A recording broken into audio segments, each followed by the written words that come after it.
Warning, this video is going to be a little more joke-based than usual. Sure, it's still a review in the sense of the word, but it has a lot less emphasis on the main points of the filmmaking that I usually have in my videos. Now that we got that out of the way, the jokes or accents I do make in this video are purely for satirical purposes and are by no means made in any negative light unless it's to solely point out a film's flaw. Thank you for your understanding, now enjoy the video.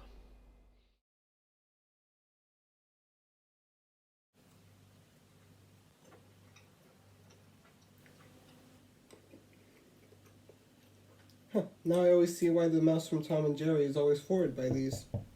Someone's at the door. Hello? Okay, thank you for your time. I'm going insane, aren't I? You know, this kind of reminds me of the time when Bjerg had her own noodle brand, where every single strand of noodle had her face on it. Don't know why it always has to include a British David Albarn and a clinically insane Sean, but, you know, it's a good way to get your marketing up.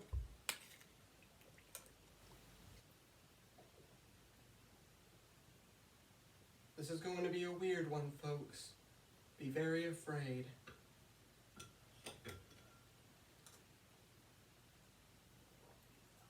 Let's take a look at how this movie starts, alright? Okay, I can already see the problem. I don't know what the problem is. I just can't put my finger on it for some reason. I'm just gonna come out and say it. The animation is awful. Like, really, really, really bad. Don't get me wrong, I can see where they're coming from with the style and all, but the execution of it just looks extremely uncanny. It's like if the Klasky Supermasco wrote an episode of Oh No, It's an Alien Invasion. No hard feelings, right? Sorry! Anyways, I have nothing to say about this opening sequence because it's pointless and ties into nothing that relates to the story at all. The scene ends with a German guy killing a kid off screen. Why am I even surprised? And thus our adventurous horror show begins. Anna and the Moods. Yay! As the credits roll, we find out that this movie has a surprisingly robust set of A-list celebrities lined up, including Monty Python's Terry Jones, Gorilla's Damon Albarn, Sean, and... oh no! Björk, I love you and all, but you really didn't need to put this on your resume! You don't need to do this to yourself! Hey, as a Björk head, at least I have a bunch of material to work with. It's better than nothing, I guess. The opening credits conclude with our main character falling off a cliff, and the real movie can finally begin. This is Anna, played by Björk, a literal noodle who's perfect in every way. She's constantly being envied by the people who encounter her, and knows so much about swallows that it would make King Arthur proud. Who do you know so much about swallows? Well, you have to know these things when you're a king, you know. The square root of 12 times 365 is... Aphex Twin! Even her PS1-looking family adores her, including her very British father, played by Damon Albarn. To be fairly honest, I don't even need to make fun of his performance. Letterboxd has already had a field day with that. She goes to bed because I guess a day in this universe is only 2 minutes, but as soon as you know it, the unseen moods possess her. Yes, I would like to know more about Linkin Park. The next morning, as the narrator rambles on about sparrows like he's in Mary and Max, only without the attempted suicide, the family sits around the table quietly awaiting Anna's presence. Anna's family was sitting around the breakfast table, waiting for Anna to come into the kitchen like a sunbeam.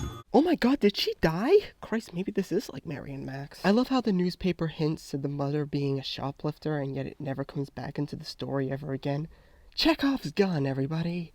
Maid in Heaven has its time of the month as the family waits and waits and waits and waits until Damon finally snaps and screams in the worst British accent I've ever heard in my life. Where is that girl? Wow. Just wow. I can't believe I'm saying this to Damon Albarn here, but that is the worst line delivery I have ever heard in my life. Why does it sound so plastic? Beach. The little brother goes up to see how she's doing, but unfortunately for Anna, today wasn't the day to be a grateful grapefruit. Leave me alone!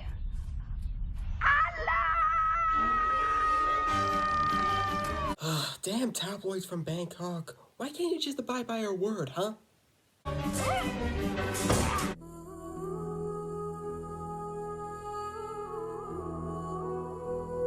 Anna comes downstairs and, oh geez, Sedusa's seen better days. And everybody starts freaking out. They do try to snap the goodwill back into her, but as with every other teen on planet Earth, communicating with your parents isn't the easiest thing to do. Especially if it's Damon Albarn, that makes it extremely difficult. Look at him in this frame. He looks like he's on his way to a screening of The Fabelmans. Tell me where the goddamn horizon is, Damon! Oh yeah, speaking of which, it doesn't go very well. I hate you! Yeah, that seems like a very valid response. What, they think she's 5? Why'd they do that? That brings me to the biggest gripe that I have with this movie. It's way too short. The film is only 26 minutes, which doesn't give us enough time to know the characters or what Anna was like before her moody transformation.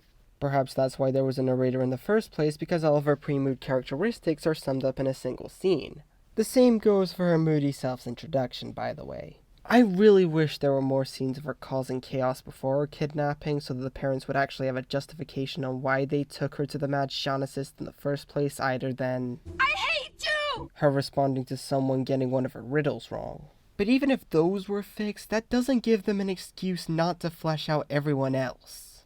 The emo boyfriend barely gets a line, Anna only has a brother for like 30 seconds, we don't get to spend enough time with Anna's relatives outside of the parents. Like, seriously, I want to know the story behind her uncle's obsession with vintage duck artifacts. That's surprisingly more interesting than the movie itself. And who on earth is this guy? He barely has anything to do with the plot, and yet he gets the most screen time. In fact, come to think of it, I think he gets more screen time than our supposed title character. Insert Lars von Trier joke here. I hate you! So that didn't work out too well for them, now did it? So what did they decide to do next? Well, they decide to pull a kind and supportive move that any loving parent would approve of. That's right. They kidnap their own daughter and send them off to a mad scientist played by Jean so that he could run her through a set of human guinea pig experiments in order to get her sense of goodwill and kindness back. It's a little ballsy, don't you think? It's like putting Katie Mitchell through shock therapy. You know that there's a lot less extreme way of getting their message across, right? Huh? I bid you welcome. It was Dr. Artman himself. He towered over them like a monolith. Because if he were to actually be a monolith, 2001 would have ended a lot differently. Also, you gotta love a character who just chad strides on Damon Albarn upon introduction. I know he's only been on screen for 3 seconds, but he is already my favorite character. Do we leave her with you? Hell no! See, he doesn't even give a damn that he's in a kid's film. He could bribe me into joining him for a trip to the asshole of Los Angeles through terrible film ideas and I would still love him. Sure, we only have a minute and a half left of him doing his own thing, but alas, we must continue the plot. Because apparently the director thinks the narrator is more interesting than the characters surrounding him. Its corridors corkscrewed hither and thither, and between its walls there were rooms that surprised. Story of my life. What's that? By the mechanisms of this invention, we will soon discover what is wrong with your wretched little daughter. Yes? So, like I said earlier, they put her through a set of human guinea pig traps. And again, there are better ways to get this message across, and a labyrinth of mundane tortures just isn't it. This is like a Grizzly Tales episode if it was produced by Blumhouse. She's put in a bathroom where, oh god, a cat is there? Knowing Björk and her bizarre obsessions with several animals' mating rituals, I don't think this is going to end well for the cat. Luckily, it doesn't go that direction. Instead, it's, oh my god! Yeah, you have the right to freak out here! We're going straight up Bad Boy Bubby's greatest hits over here!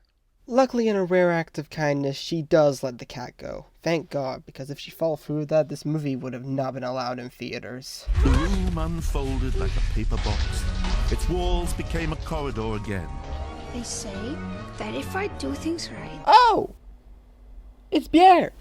To be honest, I completely forgot that she was even in this movie. Like, if your biggest star leaves no impact on you during the movie, like, while the movie is playing, what? It's bad! Just redo the script! Throw it out, redo the friggin' script! So I'm going to do just the opposite and freak them out.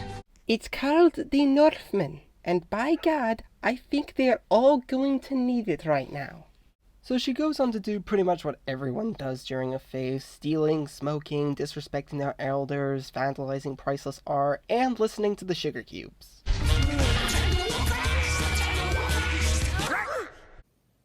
If they did a collaboration with Shoo Shoo and Machine Girl.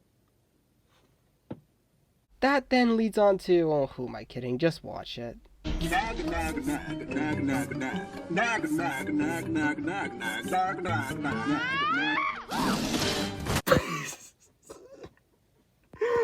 was amazing! Sure, this feels a little stereotypical, but I love this scene to bits because of how frivolously accurate it is. It is a legitimate positive, so I'll take it. She's now the hunter.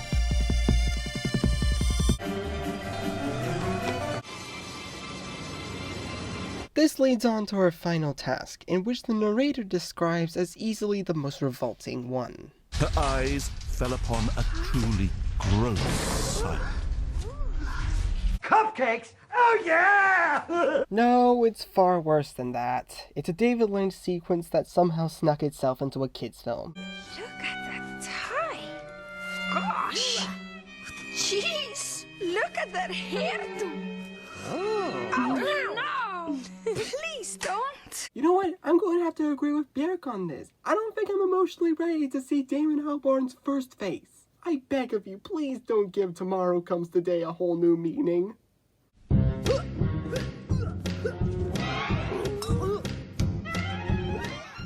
No, I don't think this movie deserves it. No.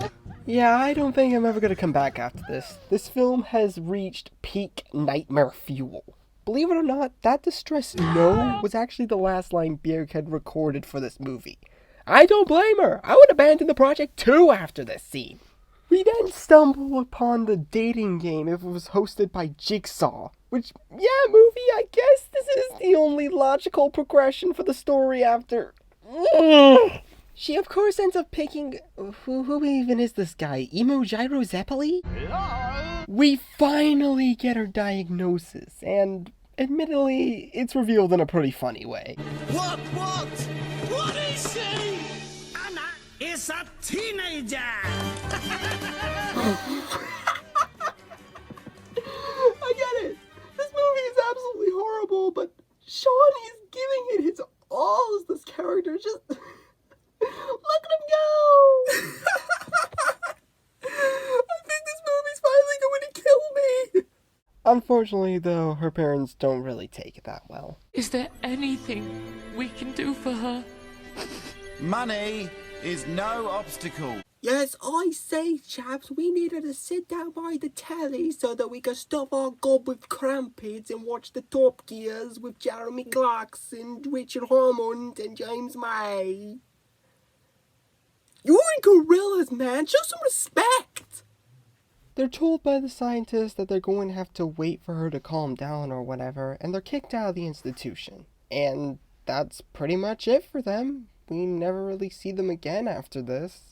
Maybe Damon finally snapped and realized that this whole thing was a waste of time, so he left in order to focus on Demon Days instead. And you know what? I still hear Demon Days being talked about in a more positive light with friends in college once in a blue moon. And that is one of my favorite records of all time. Every song in this album fits its own desolate aesthetic very well, and the lyrics, pacing, and ambition of it all excels with the tone it's going for.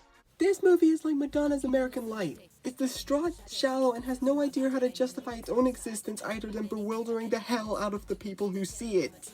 Or at least that's my take on the matter. Anna and Gyro make their way to Artman's office, and to be fairly honest, I'm just praying for the end credits at this point. He gives Anna a self-help guide that sinks into her hand, it happens, and she ends up passing out and waking up in her bed like nothing had happened. So, does that mean that the movie's over? Well, I don't know. It doesn't really end as it just stops. She yells at her brother, causing her to revert back to her moody self, and it just rolls the credits. Huh? And that was...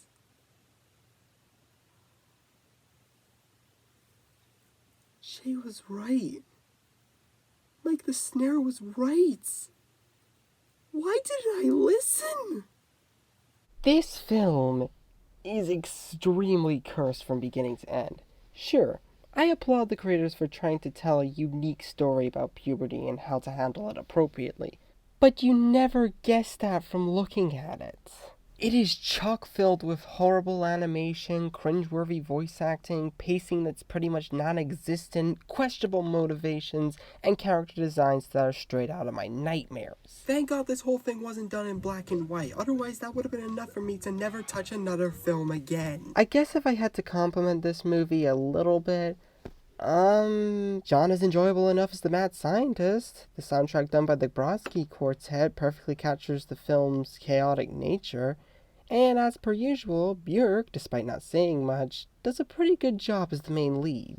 I really like the design for the Clinic of Unruly Children, but besides those minor upsides, this was a deeply uncomfortable experience, and I'm so glad that now this video is done, I'm obligated to never look back on this movie ever again as long as I live. In fact, I deeply apologize to anyone who's watching, but this movie has left me in such a bad mood that I'm just too salty to thank y'all this video. Now, if you excuse me, I'm off to regret my own existence. What just happened?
It's not